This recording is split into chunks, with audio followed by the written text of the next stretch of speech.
Ketika suami istri saling mengasihi, maka mereka akan saling berkorban untuk cinta mereka. 1 Korintus 7 ayat 3 mengatakan, hendaklah suami memenuhi kewajibannya terhadap istrinya. Demikian pula istri terhadap suaminya. Seorang petani miskin sedang berbincang dengan istrinya. Pak, kalau ada uang, berikan aku sisir baru ya. Rambutku yang panjang ini butuh sisir baru. Petani menjawab, uang dari mana, Bu?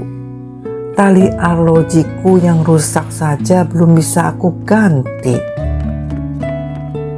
Keesokan harinya, petani pergi ke pasar untuk menjual arloji tua kesayangannya, di mana hasilnya bisa buat beli sisir istrinya. Ketika ia sampai di rumah, didapatinya istrinya dengan rambut pendek sedang menunggunya dan berkata, Pak, ini tali buat arlojimu. Tadi aku memotong rambut panjangku dan kujual di pasar agar bisa beli tali untuk jamu. Sang petani diam terpaku sambil menunjukkan sisir buat istrinya dari hasil menjual arlojinya. Mereka saling berpandangan terharu, lalu berpelukan erat sambil mengekspresikan cinta mereka dalam diam. Cinta tidak hanya diucapkan, tapi butuh tindakan, perbuatan, bahkan pengorbanan untuk menyatakannya. Kisah di atas menceritakan ketika seseorang begitu mencintai, maka ia akan mengekspresikan dalam tindakannya. Kalau cinta kita pada seseorang begitu kuat, maka kita tidak akan kuat untuk menahan ekspresi cintanya. Raja Daud pun tidak bisa menahan luapan hatinya saat membawa tabut Allah ke pondok Daud. Tanpa malu-malu, ia melepas pakaian kebesarannya. Hanya berbaju efod dari kain linen sederhana, Daud meloncat-loncat dan menari-nari sekuat tenaga di hadapan Tuhan. Itulah ungkapan cinta Daud yang meluap-luap pada Tuhan.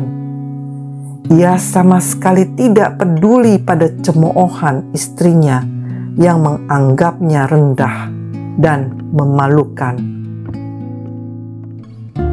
Cinta kita pada Tuhan akan terlihat dari ekspresi kita. Apakah cinta kita sudah meluap-luap atau belum? Kalau kita begitu mencintai Tuhan, maka kita tidak akan punya alasan untuk menahan diri kita.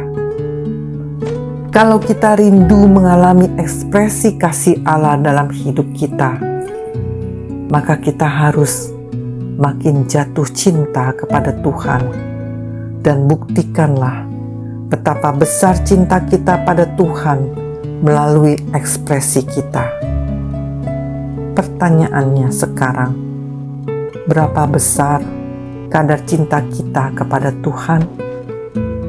Hanya dangkal atau begitu dalam sampai rasanya meluap-luap? Bagaimana cara kita mengekspresikan cinta kita kepada Tuhan? Apa yang masih menghalangi kita?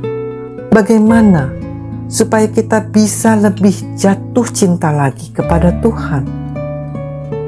Ingatlah, kasih itu murah hati. Ia tidak mementingkan diri sendiri. Kasih itu tidak berkesudahan ketika segalanya berakhir. kasih akan tinggal tetap. Amin.